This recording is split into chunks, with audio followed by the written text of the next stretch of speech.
الله وبركاته. بسم الله الرحمن الرحيم.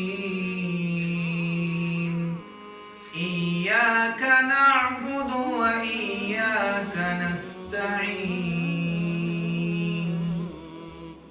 انسان کا اللہ رب العزت سے بنیادی طور پر دو طرح کا تعلق ہے، پہلا عبادت کا اور دوسرا دعا کا، جبکہ دعا کے معاملے میں ہم انتہائی غفلت کا شکار ہیں۔ اس کی اہمیت کا اندازہ اس حدیث مبارکہ سے لگایا جا سکتا ہے جہاں رسول اللہ صلی اللہ علیہ وسلم کا فرمان ہے الدعاء هو العبادہ، کہ دعا ہی عبادت ہے۔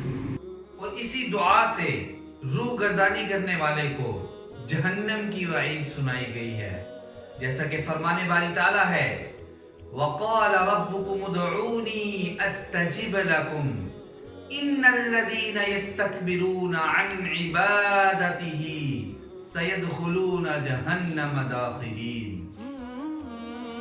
آپ اس بات سے اندازہ لگا سکتے ہیں کہ حضرت آدم علیہ السلام سے جب غلطی ہوئی تو حضرت آدم علیہ السلام نے دعا ہی کے ذریعے اپنے اللہ رب العزت کو منایا تھا، اور حضرت ابراہیم علیہ السلام نے جب اللہ کے گھر بیت اللہ کو تعمیر کیا تو اس کے بعد دعا کی کہ اے اللہ ہماری اس عبادت کو اپنے حضور قبول فرما، اور ساتھ یہ دعا کی کہ اے اللہ ہمارے پاس ایک ایسا نبی مبعوث فرما جو ہمیں صحیح طور پر ہدایت کا رستہ دکھلائے۔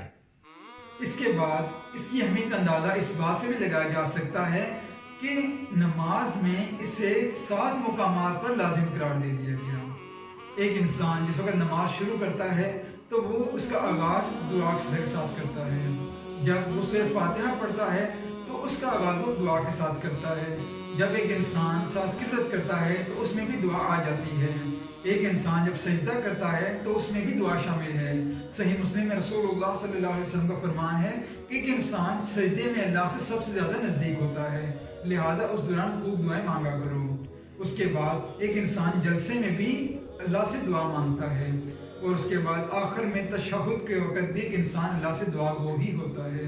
تو یہ دعا کی اہمیت کے لیے کافی ہے کہ اسے نہ صرف انبیاء کی سنت کا درجہ حاصل ہے بلکہ نماز میں بھی 7 مقامات پر اسے شامل حال کیا گیا۔ اگر آپ کو یہ ویڈیو پسند آئی ہے تو اس ویڈیو کو لائک اور شیئر کرنا مت بھولیے، ہمارے اس پیج کو لائک کیجئے اور اوپر دیے گئے لنک میں ہمارے یوٹیوب چینل کو سبسکرائب کیجئے۔ شکریہ۔